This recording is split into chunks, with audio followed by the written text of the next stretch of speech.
दरवाज़ा खोलो नमन। बाहर गली में जैसे कयामत मच गई थी। मैंने डर कर स्टोर रूम का दरवाज़ा झट से बंद किया।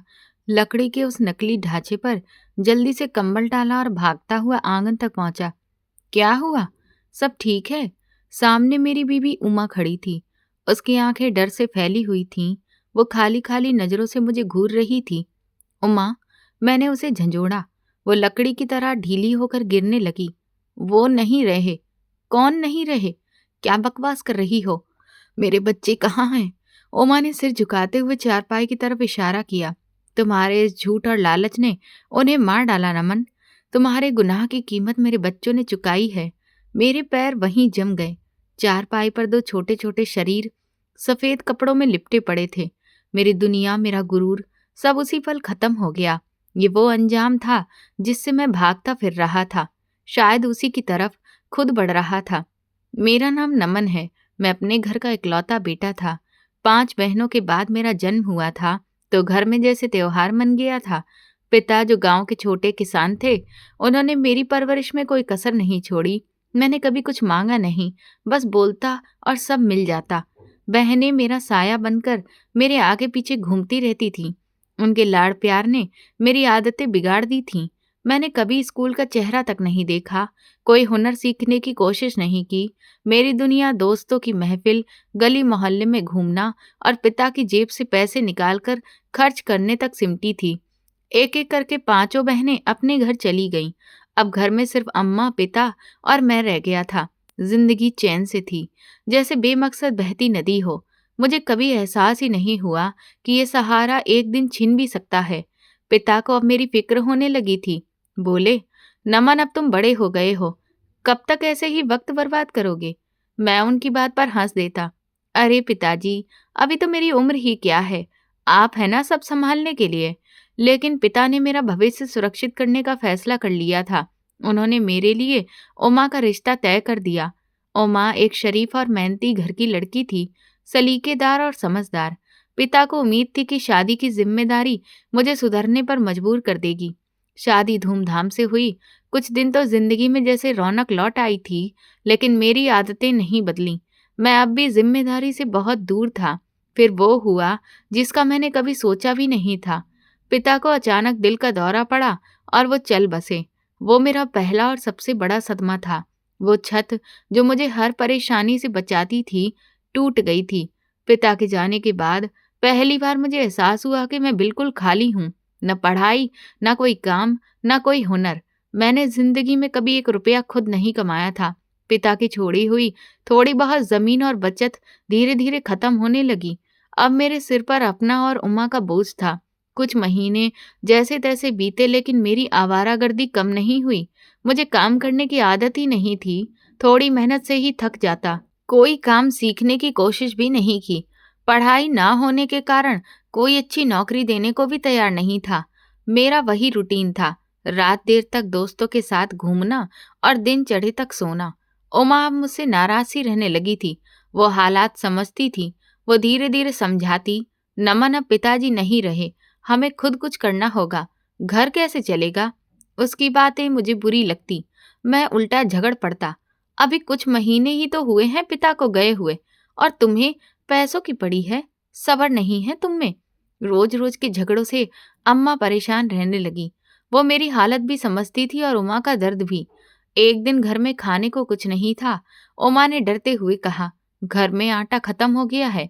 मैं गुस्से में उठा और घर से बाहर चला गया। अगले दिन जब उठा तो अम्मा घर पर नहीं थी। उमा ने नजरें झुकाते हुए कहा, वो ठाकुर साहब के घर पर काम पर गई हैं। मेरे सीने पर जैसे किसी ने जोर से मारा। क्या? अम्मा काम पर गई है? मेरी माँ लोगों के घर झाड़ू पोछा करेगी? शाम को अम्मा लौटी, थकी हारी। उनके हाथ में कुछ पैसे थे। उन्होंने वो पैसे उमा को दिए और कहा, बहू, राशन ले आना। नमन को कुछ मत कहना, वो परेशान हो जाएगा। उमा की आंखों में शुक्रिया और मलाल दोनों थे। वो चुपचाप पैसे लेकर रसोई में चली गई।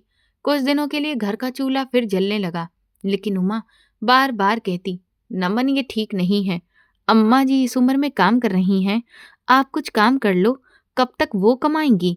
उसकी बातें मुझे चुभ जाती। तुम्हें क्या दिक्कत है? मैंने चिढ़कर कहा। हम रात के खाने पर बैठे थे। अम्मा की मेहनत की कमाई से आया था खाना। वो कमा रही हैं तो कमाने दो। वैसे भी वो अपना फर्ज निभा रही हैं। वो मेरी माँ हैं। उमा ने थाली में रखा निवाला वापस कर दिया। उसकी आंखों में आंसू और गुस्सा दोनों था। फर्ज? नमन, होश में आओ। इस उम्र में उनका फर्ज आराम करना है। जिम्मेदारी तुम्हारी है। तुम्हारा फर्ज था कि उन्हें सुकून दो। उनके हाथों पर छाले मत पड़ने दो। मैं हंस पड़ा। ओहो, बड़ी हमदर्द बन रही हो। जब से उन्होंने कमाना शुरू किया है, तुम्हारी जुबान तो चुप ही नहीं होती। अब जब पेट भर रहा है तो बातें सूझ रही हैं।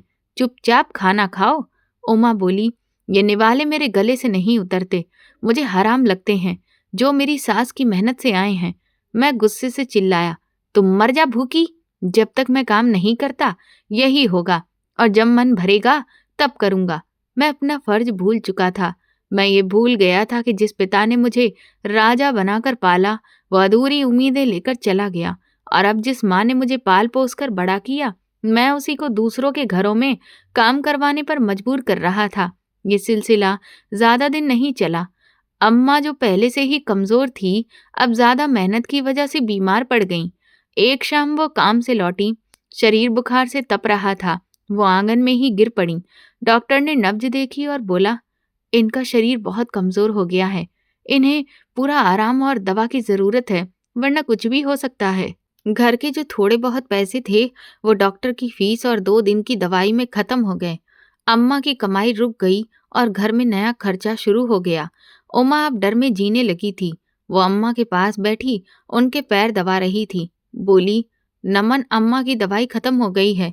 डॉक्टर ने कहा था, एक दिन भी गैप नहीं होना चाहिए। मैं जो दीवार से टीके ऊँग रहा था, चिढ़कर बोला, तो मैं क्या करूं? मेरे पास पैसे का पेड़ लगा है जो हिला दूं। उमा मेरे पैरों में गिर पड़ी। भगवान के लिए कुछ तो करो। कहीं से उधार ले लो, किसी से मदद मांग लो, लेकिन अम्मा को बचा लो। मैंने अपने पिताजी को भी ऐसे ही जाते देखा है। उसका रोना, अम्मा की हालत, सब मेरे सिर पर हथौड़े की तरह गिर रहे थे। मैं तंग आ गया था। बस करो ये रोना धोना, मैं चिल्लाया और घर से निकल गया। जाता हूँ, मैं लाता हूँ कहीं से पैसे। मैं गुस्से में तो निकल आया, लेकिन समझ ही नहीं आ रहा था कि अब मैं कहाँ जाऊं। जेब सूनी थी और कोई दोस्त उधार देने को तैयार ही नहीं था। घूमते घूमते मैं चौक पर पहुंचा, जहां मजदूर मंडी लगी थी। एक मिस्त्री नए बनने वाले मकान के लिए मजदूर छांट रहा था। काम करेगा छोरे? उसने मेरी हालत देखकर पूछा। मैंने मजबूरी में सिर हिला दिया। काम शुरू हुआ तो मेरी हालत खराब होने लगी। ईंटें उठाना, सीमेंट का गारा बनाना, धूप सर पर आग बरसा रही थी। मेरे नाजुक हाथ, जो कभी मेहनत नहीं किए थे, छिल गए। मैं थोड़े थोड़े काम करता और फिर छांव ढूंढ कर बैठ जाता। मिस्त्री की नज़र हमेशा मुझ पर थी। ओए शहजादे, पैसे काम करने के मिलेंगे, बैठने के नहीं। उठ, शाबाश। मैं जैसे तैसे शाम तक उस सबको बर्दाश्त करता रहा। दिन खत्म हुआ तो मिस्त्री ने सबको दिहाड़ी दी। जब मेरी बारी आई तो उसने चंद नोट मेरी तरफ फेंके। ये क्या मिस्त्री जी, ये तो आधी दिहाड़ी है। उसने कड़क निगाह से मुझे देखा। तूने जितना काम किया है, तेरा इतना ही मुआवजा बनता है। तू कामचोर है। कल से नजर ना आना यहाँ। काम करना तेरे बस की बात नहीं है। मैं वो आधे पैसे लेकर घर लौटा तो रास्ते में ही रोने का मन कर रहा था। घर पहुंचा तो उमा मुंह ताके मेरी तरफ देख रही थी। मिले पैसे? मैंने वो मुड़े थोड़े नोट उसके सामने फेंक दिए। उसने नोट उठाए और उसकी आंखों में नमी आ गई। इससे तो एक वक्त की दवाई भी नहीं आएगी। मैंने इधर उधर से उधार लेकर घर का खर्चा चलाया था। दुकानदार भी पैसे मांग रहा था। हम क्या करेंगे नमन? उमा ने रोते रोते कहा। उस दिन मुझे कुछ हुआ।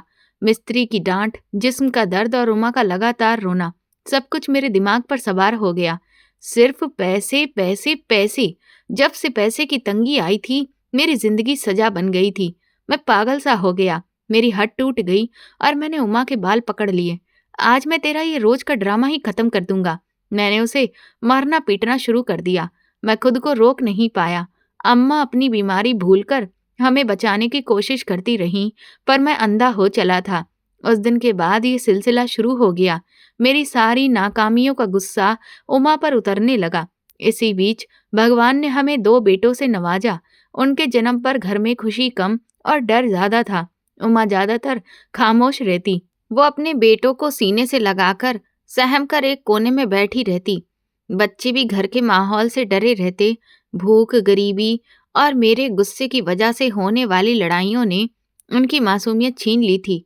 नमन उठो, भगवान के लिए उठो, उमा की चीख ने मुझे जगा दिया। अम्मा की सांसें रुक रही थीं। मैंने गुस्से में तकिए पर सर पटका। सोने दो उमा, रोज का ड्रामा है ये, कुछ नहीं होगा। उमा रो रही थी। उनका शरीर ठंडा सा था। उसकी आवाज ने मुझे झकझोर दिया। मैं अम्मा के पास पहुंचा तो उनकी हालत खराब थी। उनकी आंखें छत को घूर रही थीं। उनके ठंडे हाथ मेरी हथेली में थे। अम्मा उठो, मैंने उसे झंझोड़ा। अम्मा आंखें खोलो, पर बहुत देर हो चुकी थी। दवाइयों की कुछ खुराकों की तड़प लिए वो दुनिया छोड़ गईं। मेरी माँ, जिसने मुझे फूलों की तरह पाला था, मेरी लापरवाही की भेंट चढ़ गई। उमा जमीन पर गिरकर मुंह फाड़कर रोने लगी। मार डाला, तुमने अपनी माँ को मार डाला, वो चिल्लाई। नमन, अगर तुम वक्त पर दवाई ले आते तो वो बच जाती। उसका हर शब्द मेरे सीने में छुरा घोंपता चला गया। अम्मा के अंतिम संस्कार के बाद घर में भयानक सन्नाटा छा गया। बच्चे अक्सर भूख से चिल्लाते रहते। उनके रोने से मेरा दिल कटता था। एक रात दोनों बेटे रो रो कर सो गए और उम्मा उन्हें हथेली में लेकर खाली नजरों से देख रही थी। मैंने कसकर कहा, मैं उन्हें भूखा नहीं मरने दूंगा। अम्मा तो चली गई, पर मैं अपने बच्चों को बचाऊंगा। कल मैं जरूर काम ढूंढूंगा। उमा ने मेरी तरफ नहीं देखा, बस इतना कहा, ये बात तुम कल भी कह रहे थे। अगले दिन मेरे अंदर एक जुनून सा जाग उठा। मैं बच्चों की भूख को लेकर बाहर निकल पड़ा। शहर के एक सन्नाटे इलाके में एक छोटी फैक्ट्री के बाहर मजदूरों की जरूरत है का बोर्ड लगा था। मैं अंदर गया। मैनेजर ने मुझे ऊपर नीचे देखा। काम कर लोगे? मेहनत वाला काम है। सब कर लूंगा साहब, बस नौकरी दे दो। मेरे बच्चे भूखे हैं। मुझे नौकरी मिल गई। तनख्वाह बहुत कम थी, पर मैंने सोचा थोड़ी सी कमाई कुछ नहीं होने से बेहतर है। पहले कुछ दिन मैंने दिल लगाकर काम किया। मशीनों की खटखट, गर्मी और लगातार खड़े रहना किसी यातना से कम नहीं था। पर बच्चों का ख्याल मुझे सहारा देता। मगर मेरी पुरानी आदतें आसानी से छोड़ती नहीं थीं। मेरा शरीर मेहनत का आदत वाला नहीं था। काम के दौरान मैं चोरी छिपे ढंग से आलस करता। कभी माल के पीछे छुपकर बैठ जाता, कभी वक्त काटने के बहाने खाली जगह में चला जाता। मैं खुद को समझा नहीं पा रहा था कि मैं इतना सुस्त और काहिल क्यों हूँ। मुझसे मेहनत क्यों नहीं होती। शायद अम्मा पापा के प्यार ने मुझे नाजुक बना दिया था। शायद मैं वैसे ही पैदा हुआ था कि मेहनत मुझसे नहीं होती। पर उस वक्त मुझे मजबूत बनना था, क्योंकि मेरे कंधों पर दो मासूमों की जिम्मेदारी थी, जिसका बोझ मैं उठाने में नाकाम था। मैंने दूसरी जगहों पर भी नौकरी ढूंढी, पर मेरी सुस्ती की खबर पहले ही फैल जाती, या मैं खुद ही 2 दिनों में भाग खड़ा होता। घर में फिर तंग हाली बढ़ गई। बच्चे दूध के लिए बिलखते और उमा उन्हें पानी पिला पिलाकर बहलाती। उसका सब्र जवाब दे चुका था। एक दोपहर में एक बार फिर नाक चढ़ाए घर लौटा तो घर में अजीब सी खामोशी थी। उमा ने अपने कपड़ों की एक छोटी गठरी बांधी थी और दोनों बच्चों को तैयार कर रखा था। ये सब क्या है? मैंने घबरा कर पूछा। उमा की आंखों में न आंसू थे न गुस्सा, बस एक ठंडा सा पक्का फैसला झलक रहा था। मैं जा रही हूँ नमन। कहाँ? मैंने दम्भ में कहा। कहाँ जा रही हो? उसने साफ लहजे में कहा। मैंने बहुत सब्र कर लिया। मैंने अपनी सास को मरते देखा है, अब अपने बच्चों को भूख से मरते नहीं देख सकती। तुम एक नाकाम आदमी हो। तुम ना अच्छे बेटे बने, ना अच्छे पति और ना अच्छे बाप। उमा रुको। मैंने उसका रास्ता रोकने की कोशिश की और कहा, बच्चों को कहाँ ले जाओगी? तुमसे दूर। उसने मुझे धक्का दिया। जब तुम इन मासूमों का पेट पालने लायक हो जाओगे तब आकर इन्हें ले जाना, वरना हम तुम्हारे लिए मर कर रहेंगे। उसने दोनों बच्चों को गोद में उठाया और घर से निकल पड़ी। मैं दहलीज पर बेमन होकर खड़ा उसे दूर जाता देखता रहा। घर में अब सिर्फ मैं था और काट खाने वाली तन्हाई। मुझे अपने बच्चों की बहुत याद आती थी। अब मेरे अपने खाने के लिए भी कुछ नहीं था। मैं कई दिन भूखा रहा। आखिरकार भूख से बेहाल होकर घर से बाहर निकला कि शायद कहीं कोई काम धंधा मिल जाए, लेकिन मुझे कोई काम न मिला। मैं बेरोजगार ही रहा। आज दिल न जाने क्यों इतना भरा हुआ था। मैं सड़क के किनारे अपनी किस्मत पर मातम करता हुआ जारो कतार रो रहा था। पेट में भूख के मारे चूहे दौड़ रहे थे। जिस्म में इतनी ताकत भी नहीं थी कि उठकर कहीं और जा सकूं। काश मेरे पास पैसा होता, मैं खुद से कह रहा था। काश मेरी माँ जिंदा होती। काश मेरे बच्चे मेरे पास होते। मेरा दिल एक अजीब से बोझ तले दबा हुआ था। तभी मेरी नज़र अपने से कुछ फैसले पर पड़ी।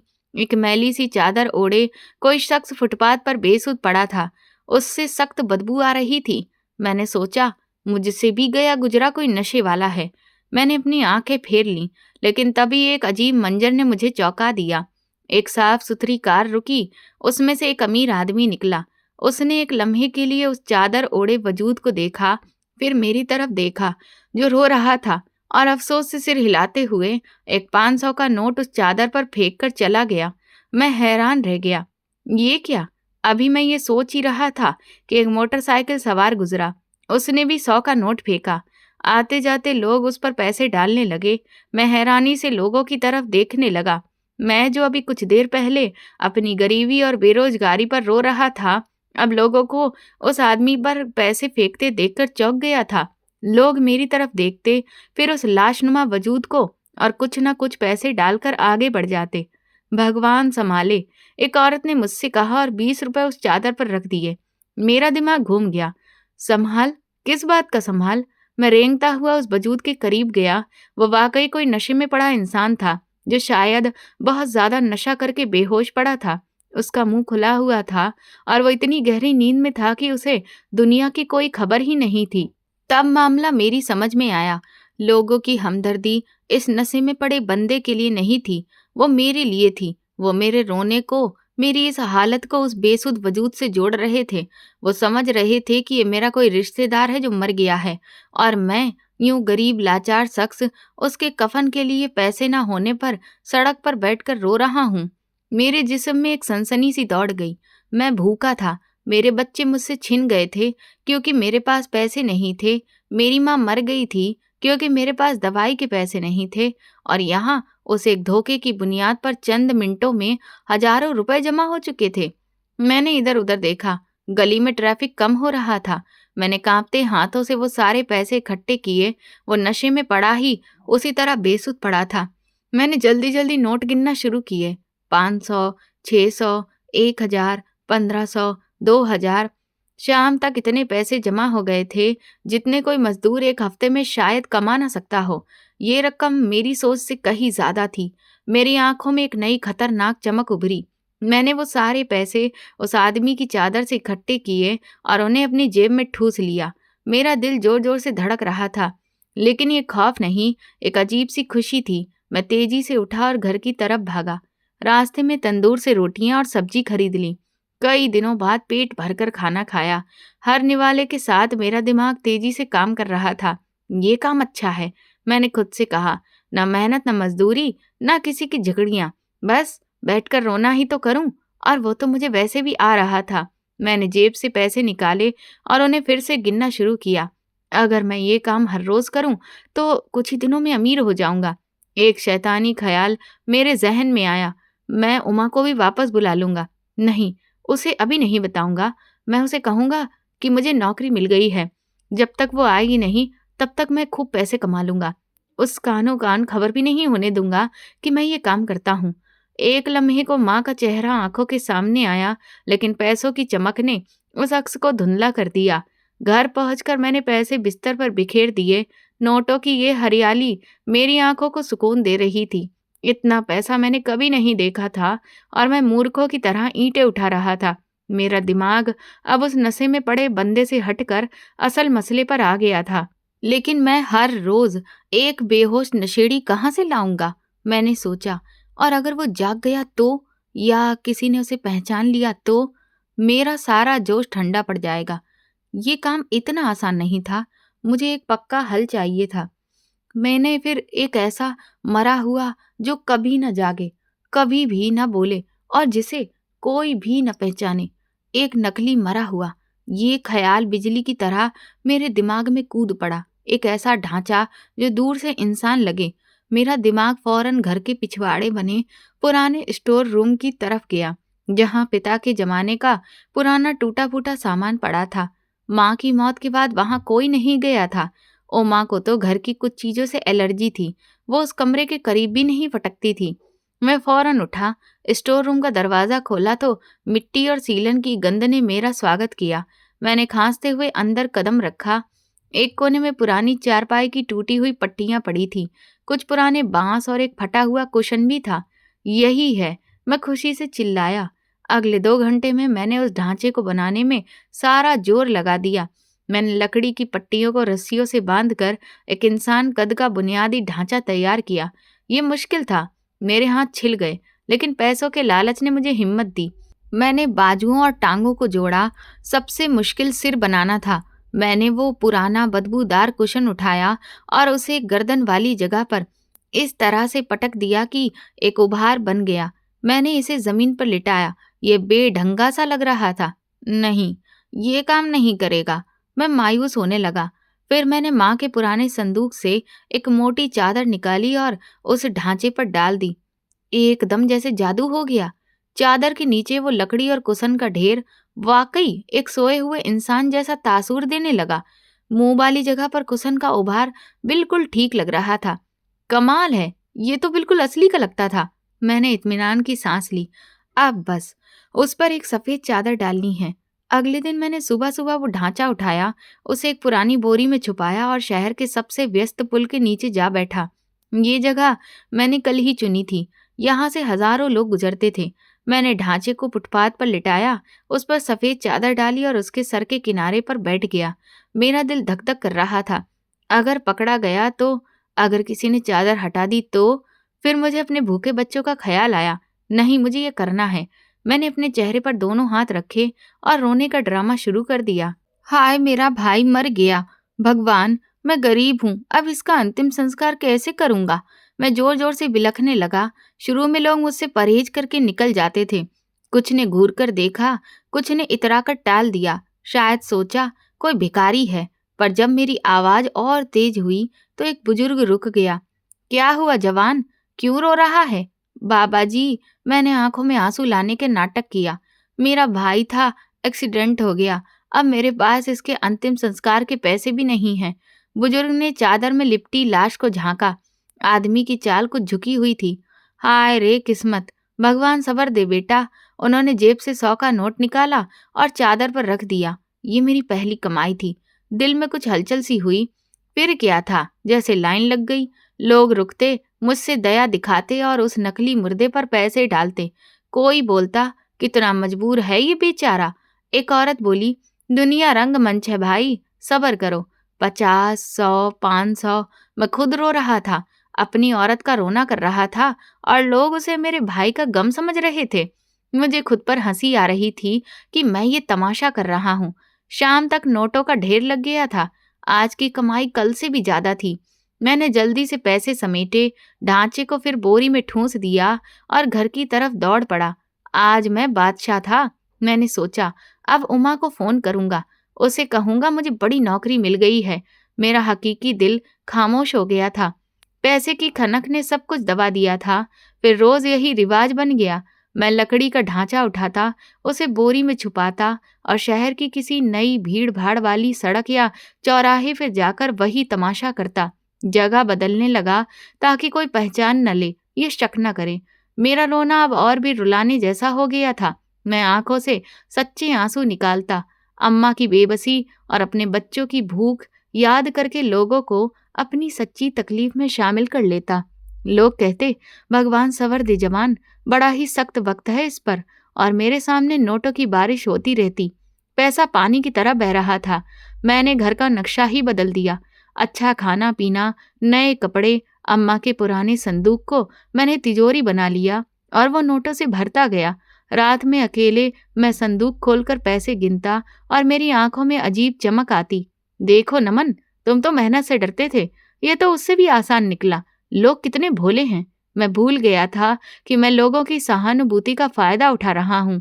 मैं एक गिद्ध बन चुका था जो उस नकली लाश पर बैठकर लोगों की ईमानदारी नोच रहा था। कई दिन ऐसे ही निकल गए। पैसे इतने जमा हो गए थे कि मैं कुछ अरसा आराम से बिता सकता था। फिर बच्चों की याद सताने लगी। बहुत हो गया।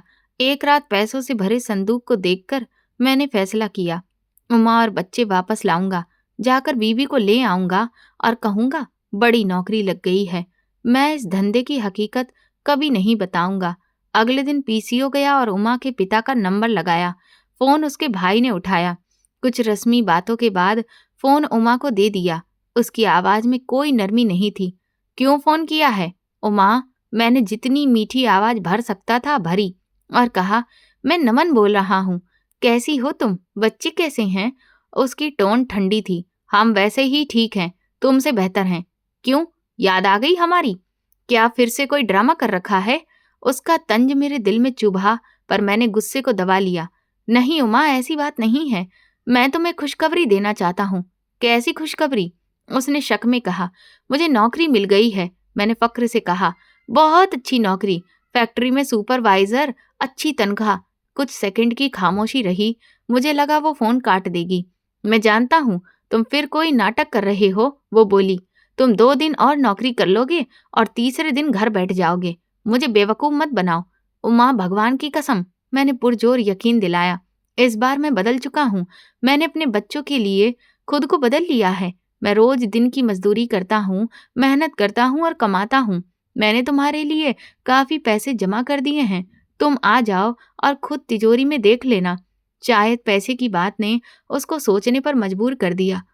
अगर इस बार तुम झूठ बोलोगे नमन, या अगर मैं आई और घर में फिर वही भूख प्यास और लड़ाइयां मिले, तो फिर मैं उसी वक्त लौट जाऊंगी और फिर तुम्हारी शक्ल नहीं देखूंगी। उसने कहा। ऐसा कुछ नहीं होगा। मैं खुशी से चिल्लाया। बस आ जाओ, मैं तुम्हारा इंतजार करूंगा। ठीक है, वो बोली। मैं कल शाम तक बच्चों को लेकर आ जाऊंगी। फोन बंद हो गया। मैं झूम उठा। मेरे बच्चे वापस आ रहे थे। मेरी बीवी वापस आ रही थी। मेरा घर आबाद होने वाला था। घर आकर मैंने पूरा घर साफ किया, सब कुछ सजा दिया, बढ़िया खाने का इंतजाम किया। फिर नजर स्टोर रूम पर पड़ी और जोश ठंडा हो गया। वही ढांचा जैसे कांटा बनकर दिल में चुभ गया। उमा उसे देखती नहीं। वो साफ सुथरी पसंद थी और स्टोर रूम में कभी नहीं जाती, इसलिए मैंने वहीं पर छुपा देता हूँ। पर लालच फिर उभरा। कल शाम वो आ रही है, पूरा दिन बाकी है। क्यों ना आज आखिरी बार उस ढांचे से काम लिया जाए। स्टोर रूम का दरवाजा बंद किया। ढांचा अंधेरे में पड़ा रहा। उमा शाम को आएगी, मैंने खुद से कहा। दिल धड़क रहा था। एक हिस्सा कहता था बस कर दे, पर जो आदत बन गई थी वो मुझे उकसाती रही। आज आखिरी दिन है। मैंने अपने अंदर पनपती खोटी आवाज को शांत किया। आज की कमाई ज्यादा होगी। जब उमा आएगी और तिजोरी में नोट देखेगी तो खुश हो जाएगी, समझेगी मैंने उसकी खातिर कितनी मेहनत की है। ये खतरनाक सोच मुझे तसल्ली दे रही थी। मैंने बोरी उठाई और निकल पड़ा। आज मैंने शहर के दूसरे ओर एक महंगे मोहल्ले के पास वाली सड़क चुनी। लोगों का आना जाना वहां ज्यादा था। पुल के नीचे ठिकाना बनाया, ढांचा रखा, उस पर सफेद चादर डाली और फिर वही शोर मचाया। भगवान की मदद करो, मैं जोर से चिल्ला चिल्ला कर रो रहा था। मेरे पास अपने मुर्दे के अंतिम संस्कार के पैसे नहीं हैं, कफन भी खरीदने के पैसे नहीं हैं। यहाँ के लोग शायद ज्यादा दयालु थे या फिर शायद दिखावा करना चाहते थे। लोग रुकते और हैरानी से बड़े बड़े नोट फेंकते। 1000 और 500 के नोट उस नकली मुर्दे के ऊपर ऐसे गिर रहे थे जैसे पैसे की बारिश हो रही हो। मेरी आंखों में आंसू तो थे, लेकिन वो दुख के नहीं, लालच और खुशी के थे। मैं मन ही मन उन सब बेवकूफों पर हंस रहा था। मैं अपने नाटक में इतना खोया हुआ था कि मुझे अपने पास खड़े उस आदमी का एहसास ही नहीं हुआ। जब पैसे फेंकने वालों की भीड़ थोड़ी कम हुई तो मेरी नजर उस पर पड़ी।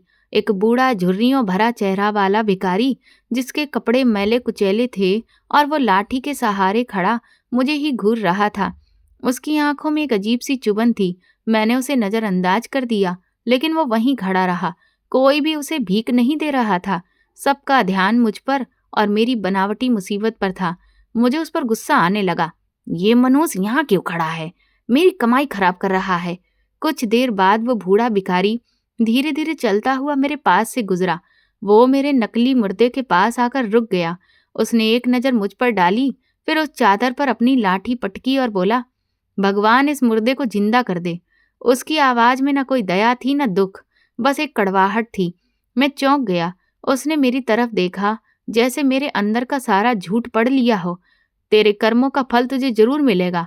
तू जैसे लोगों को धोखा देता है, भगवान तुझे ऐसा धोखा देगा कि तू जिंदगी भर याद रखेगा। उसकी बात सुनकर पहले तो मेरे रोंगटे खड़े हो गए, लेकिन अगले ही पल मैं मन ही मन हंसने लगा। पागल भिखारी है, मैंने सोचा। और उसकी बात को अनसुना कर दिया। वो बड़बड़ाता हुआ आगे बढ़ गया। मैंने जल्दी से अपना सामान समेटा। आज की कमाई मेरी पिछली सारी कमाइयों से ज्यादा थी। मेरा दिल खुशी से झूम रहा था। भिखारी की बातें मेरे दिमाग से निकल चुकी थीं। मैं उसकी बकवास को झटकते हुए तेजी से चलने लगा। पागल आदमी, जाने क्या बकता रहता है। मैंने अपनी जेबों पर हाथ फेरा जो नोटों की गर्मी से फूल रही थीं। भगवान इस मुर्दे को जिंदा कर दे। उसे क्या पता, वो तो लकड़ी का बना हुआ है। मैं अपने इस चालाकी भरे धोखे पर खुद ही मुस्कुरा दिया। आज की कमाई ने मेरे सारे रिकॉर्ड तोड़ दिए थे। मेरा दिल खुशी और नशे से भरा हुआ था। मैं घर की तरफ भाग रहा था। उमा आ रही थी, मेरे बच्चे आ रहे थे। अब उन्हें कोई तकलीफ नहीं होगी। मैं उन्हें कपड़े और खिलौने से भर दूंगा। मैं उन्हें दिखा दूंगा कि उनका नमन अब वो निकम्मा नमन नहीं रहा। वो पूछेगी, इतने पैसे कहाँ से आए? मैंने चलते चलते खुद से कहा, कह दूंगा फैक्ट्री में ओवर टाइम कर रहा हूँ, दिन रात मेहनत कर रहा हूँ, बस तुम्हारे और बच्चों के लिए। ये झूठ बोलते हुए मुझे शर्म नहीं बल्कि अंदर से एक चालाक संतोष मिला। मैंने मेहनत से नहीं, दिमाग से कमाया था। रास्ते में हलवाई की दुकान नजर आई। गर्मा गर्म जलेबियों की खुशबू ने मुझे रोक लिया। मेरे बच्चों को जलेबियां बहुत पसंद हैं। मैंने तुरंत 1 किलो जलेबियां खरीदी। मिठाई का डिब्बा हाथ में लेकर मेरे दिल में एक मीठी सी खुशी उठी। मैं सोचने लगा, मेरे दोनों बेटे पापा पापा कहते हुए मेरे पैरों से लिपट जाएंगे। उमा मुझे देखकर मुस्कुराएगी। जब वो देखेगी कि घर का संदूक नोटों से भरा है तो उसकी सारी शिकायतें खत्म हो जाएंगी। इन अच्छे ख्यालों में खोया मैं गली में मुड़ा, खुशी से घर का दरवाजा धकेला। उमा, मैं आ गया, देखो मैं। मेरी आवाज वहीं रुक गई। दरवाजा खुला था लेकिन घर में अजीब सी खामोशी थी। न बच्चों के हंसने की आवाज, न उमा की कोई आहट। एक पल के लिए दिल धक्क से रह गया। शायद अभी आई ही नहीं होगी। मैंने खुद को दिलासा दिया। तभी मुझे अपने कंधे पर लटकी बोरी का ख्याल आया जिसमें मेरा राज छिपा था। उमा के आने से पहले इसे ठिकाने लगा दूं। मैं जानता था वो आ भी गई होगी तो थककर कमरे में सो रही होगी। मैं धीरे धीरे घर के पीछे बने पुराने नम सीलन भरे स्टोर रूम की तरफ गया। ये घर का वही हिस्सा था जहां उमा कभी नहीं जाती थी। उसे धूल से सख्त एलर्जी थी। मैंने दरवाजा खोला। अंदर अंधेरा और पुरानी लकड़ियों की बदबू थी। मैंने वो बोरी जिसमें नकली कंकाल था एक कोने में फेंकी और दरवाजा बंद करके कुंडी लगा दी। चलो, ये सिरदर्द खत्म। मैंने हाथ झाड़े। कल से ये काम बंद। मैंने गहरी सांस ली। मेरा पाप, मेरा धोखा उस कमरे में बंद हो गया था। अब मैं अपने घर वालों से मिलने को बेचैन था। मिठाई का डिब्बा संभाला और मुस्कुराता हुआ आंगन में पहुंचा। उमा, बच्चों, कहाँ हो सब? देखो मैं। मेरे शब्द वहीं अटक गए। मैं जैसे पत्थर बन गया। मेरे पैरों के नीचे से जमीन निकल गई। आंगन के बीचों बीच अम्मा की पुरानी चारपाई पर 2 छोटे सफेद कपड़ों में लिपटे जिस्म रखे थे। उनके पास जमीन पर उमा अपने बाल नोचती हुई बैठी थी। वो रो नहीं रही थी बल्कि ऐसे चिल्ला रही थी कि मेरा कलेजा फट गया। मेरे हाथ कांपने लगे। मिठाई का डिब्बा मेरे हाथ से गिर गया। गरम गरम जलेबियां मिट्टी में बिखर गईं। मैं जड़ होकर खड़ा रह गया। मेरे कानों में उस बूढ़े भिखारी की आवाज गूंज उठी, भगवान इस मुर्दे को जिंदा कर दे। मेरी नजर अपने स्टोर रूम के बंद दरवाजे पर गई। मैंने नकली मुर्दा छुपाया था और भगवान ने मेरे घर में असली मुर्दे लाकर रख दिए थे। मैंने कांपते हुए चारपाई की तरफ देखा। तेरे कर्मों का फल तुझे मिलेगा। ये था वो फल। भगवान तुझे ऐसा धोखा देगा जो तू कभी नहीं भूल पाएगा। ये था वो धोखा। मैं लोगों को धोखा देकर पैसे कमा रहा था और भगवान ने मुझे मेरी जिंदगी का सबसे बड़ा धोखा दे दिया था। जेब में रखे वो नोट अब आग की तरह लग रहे थे। मैं एक जिंदा लाश की तरह खड़ा था। समझ नहीं आ रहा था कि मेरे साथ क्या हो गया। उमा की चीखें मेरे कानों में पिघले शीशे की तरह उतर रही थीं। मैं दहलीज पर जमे खड़ा था। मेरी टांगों में जान नहीं थी। आंखें चारपाई पर रखे उन 2 सफेद कपड़ों पर जमी थीं। कान कुछ नहीं सुन रहे थे, बस उमा की चीखें। मिट्टी पर बिखरी जलेबियां मेरी टूटी हुई खुशियों का निशान बन चुकी थीं। नमन बस देखता रह गया। उमा लाशों पर गिरकर बिखर चुकी थी। फिर उसने अपना सिर उठाया। उसका चेहरा सूजा हुआ था, आंसुओं से भीगा हुआ, आंखों में खालीपन था। वो मुझे देखती रही जैसे यकीन नहीं हो रहा हो कि मैं सच में वहां खड़ा हूं। फिर वो उठी। उसका शरीर थरथरा रहा था। वो लड़खड़ाती हुई मेरे पास आई। मैं एक कदम भी नहीं हिल सका, जैसे पांव जमीन में गड़ गए हों। वो मेरे करीब आई और मुझसे लिपट गई। वो चले गए नमन, हमारे दोनों बेटे चले गए। वो मेरे सीने पर सिर मार कर फूट फूट कर रोने लगी। वो मुझे छोड़कर चले गए नमन, मैं लुट गई, सब खत्म हो गया। मैं पत्थर बना खड़ा था, ना आंसू निकल रहे थे, न जुबान से आवाज। दिमाग सुन्न था। उमा ने मुझे झंझोड़ा, कुछ बोलते क्यों नहीं? मर गए हैं वो, हमारे बच्चे मर गए। उसने चारपाई की तरफ इशारा किया, फिर मेरा गिरेबान पकड़ लिया। मैंने क्या पाप किया था नमन? मैंने तो कभी किसी का बुरा नहीं किया।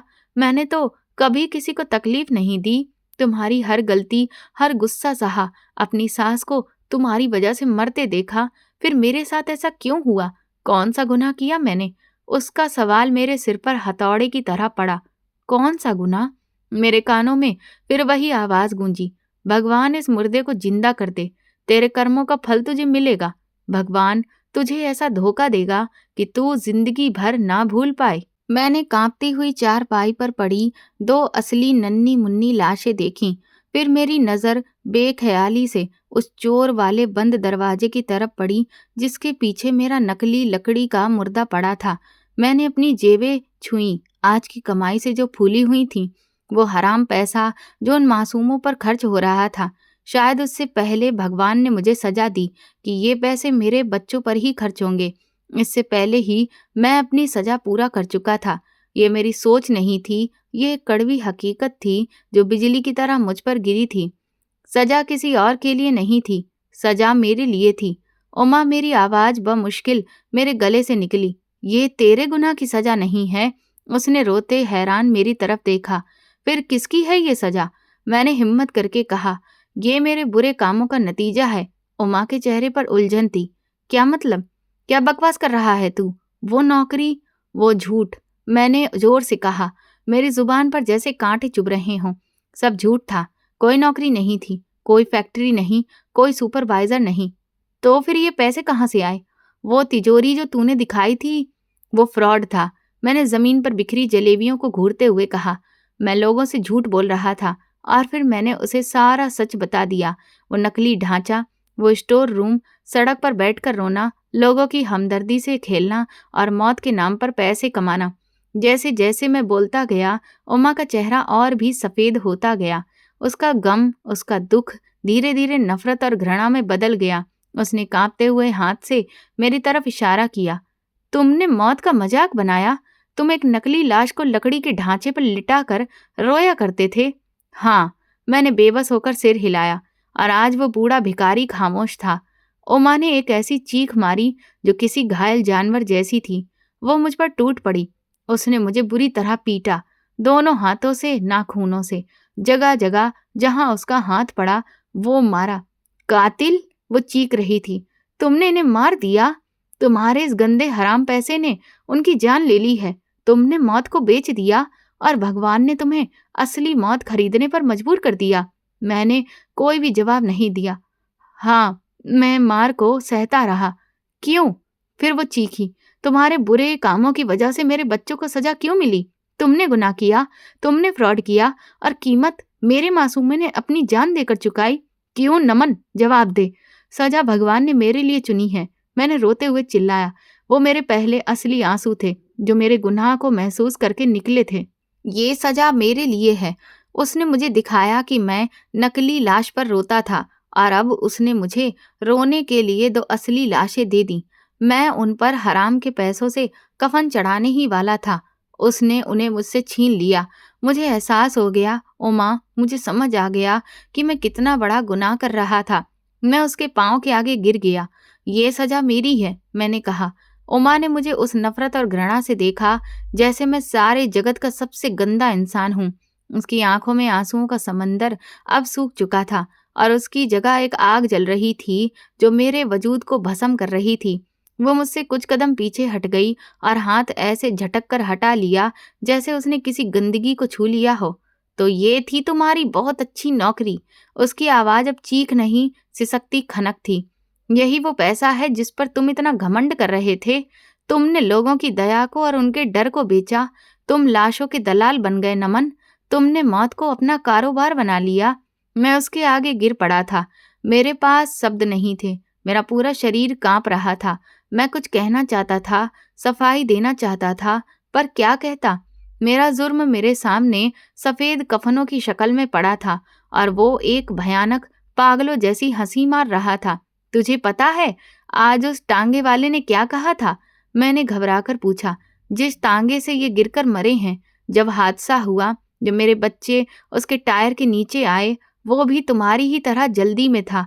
वो चिल्ला रहा था, दीदी मुझे माफ कर देना, मेरे घर में लाश पड़ी है, मैं जल्दी में था। उमा ने मेरी आंखों में आंखें डालकर कहा, सब लोग मौत का खेल खेल रहे थे, वो भी मौत की जल्दी में था नमन, बिल्कुल तुम्हारी तरह। तुम नकली मौत बेचकर पैसे बनाते थे और असली मौत ने मेरे बच्चों को निगल लिया।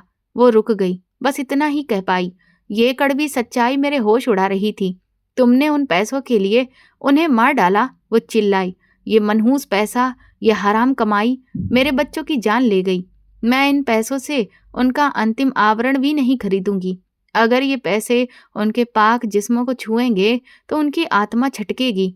वो उठकर घर के अंदर चली गई और कुछ देर में माँ की पुरानी झुलसी हुई चादर लेकर आई।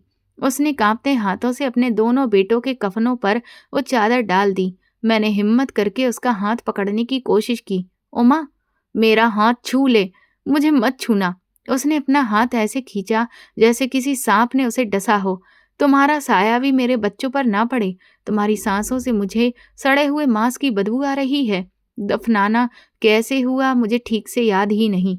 मोहल्ले के कुछ लोग आए, मैं सब कुछ एक जिंदा लाश की तरह देखता रहा। मैं अपने ही बेटों को कंधा नहीं दे सका। जब सब चले गए और घर में सिर्फ हम दो रह गए, तो उस कयामत जैसी खामोशी ने और ज्यादा भयानक रूप ले लिया। घर अब घर नहीं, एक शमशान लग रहा था। उमा ने अपनी छोटी सी गठरी उठाई, वही गठरी जो वो पहली बार जाते वक्त ले गई थी। उमा, मत जाओ। मैं पागलों की तरह उसके पैरों में गिर पड़ा। मुझे माफ कर दे, मैं तन्हा रह जाऊंगा। मैं बर्बाद हो गया हूँ। सजा में मुझे अकेला मत छोड़ो। उसने मेरी तरफ देखा। उसकी आंखों में अब न नफरत थी, न गुस्सा, न गम। वो पूरी तरह खाली थी। तुम तन्हा? उसने मुस्कुराते हुए कहा, एक मुस्कान जिससे मेरी रूह कांप उठी। तन्हा तो मैं हुई हूँ। मेरे तो बच्चे मर गए नमन, तुम तो जिंदा हो। तुम्हारा गुनाह भी जिंदा है। तुम अभी भी उन पैसों के साथ हो जो तुमने लाशें बेचकर कमाए हैं। मैं उन पैसों को जला दूंगा, मैंने रोकर कहा, पर मैं इस छत के नीचे एक पल भी नहीं रह सकती जहां तुम सांस लेते हो, जिस घर में तुमने मौत का खेल रचा। इस घर को असली मौत ही खा गई। मुझे तलाक दे देना नमन। मैं चीखा। तलाक दे देना नमन, वो फिर से गरजी। नहीं तो मैं बाहर जाकर सबको तुम्हारी असलियत बता दूंगी। मैंने उन्हें वो नकली ढांचा दिखाऊंगी जो तुमने स्टोर रूम में छुपा कर रखा है। मेरा सिर झुक गया। मैंने कांपते हुए टूटे हुए लहजे में वो अल्फाज कह दिए जिसने मेरी आखिरी सहारे को भी मुझसे छीन लिया। वो चली गई हमेशा के लिए और मैं घर में बिल्कुल अकेला रह गया।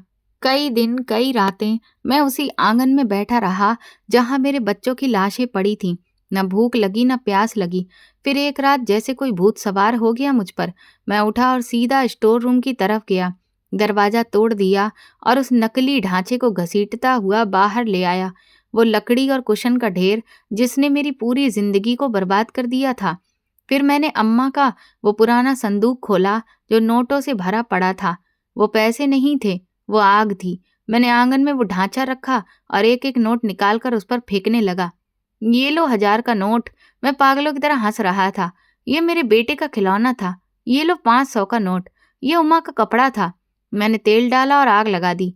मैं देखता रहा। वो नकली ढांचा जल रहा था और उसके साथ वो हराम की कमाई भी जल रही थी। नोट राख बन रहे थे। मेरे बच्चे राख बन चुके थे। मेरी पूरी जिंदगी राख हो चुकी थी। जब सब जल गया, मैं चुपचाप उस घर से निकल आया। मैं फिर अकेला था। कई कई दिन भूखा उस मंदिर के बाहर बैठा रहता हूँ। लोगों को आते जाते देखता हूँ। मुझे अपने पापा का लाड़ याद आता है। अम्मा की मेहनत याद आती है। उमा का सब्र और अपने बच्चों की सिसकियां याद आती हैं। अब तो मैं भी उस बूढ़े भिखारी के जैसा लगने लगा हूँ। फर्क बस इतना है कि मैं भीख नहीं मांगता, कभी किसी के आगे हाथ नहीं फैलाता। मैंने बूढ़ा आंचल अपने लिए मोहरा बना लिया है। उसी से थोड़ा बहुत कमा लेता हूँ, क्योंकि मुझे मेरे किए की सजा इस जन्म में ही मिल गई। मैंने लाड़ प्यार में अपनी जवानी बर्बाद कर दी, आलस और लालच में अपनी जिम्मेदारी खो दी। झूठ और धोखे में अपना ईमान बेच दिया और भगवान ने मुझे दिखा दिया कि जब वो लेता है तो सब कुछ छीन लेता है। मैंने नकली लाश पर आंसू बहाकर लोगों को धोखा दिया था। भगवान ने मुझे 2 असली लाशें दे दी, जिन पर मैं उम्र भर रोता रहूंगा। कभी खाना मिल जाता है तो खा लेता हूँ, नहीं मिलता तो भूखा रह जाता हूँ। मैंने खुद को सजा के लिए छोड़ दिया है, ऊपर वाले की सजा के लिए भी अब तैयार हूँ। सच तो यही है कि मेहनत में ही इज्जत है। झूठ, धोखा और शॉर्टकट से कमाया पैसा कभी सुकून नहीं देता। वो पैसा हमेशा अपने साथ बर्बादी लाता है। वह आपसे वो चीजें छीन लेता है जो दोबारा कभी नहीं मिल सकती, चाहे वो रिश्ते हों, सुकून हो या मेरी तरह आपकी औलाद। हराम का एक टुकड़ा हलाल की पूरी जिंदगी को तबाह कर देता है। तो दोस्तों, आपको हमारी ये कहानी कैसी लगी, प्लीज़ मुझे कमेंट सेक्शन में ज़रूर बताएं। मेरे चैनल को सब्सक्राइब कर वीडियो को लाइक कर दें और इस वीडियो को हाइप भी दें।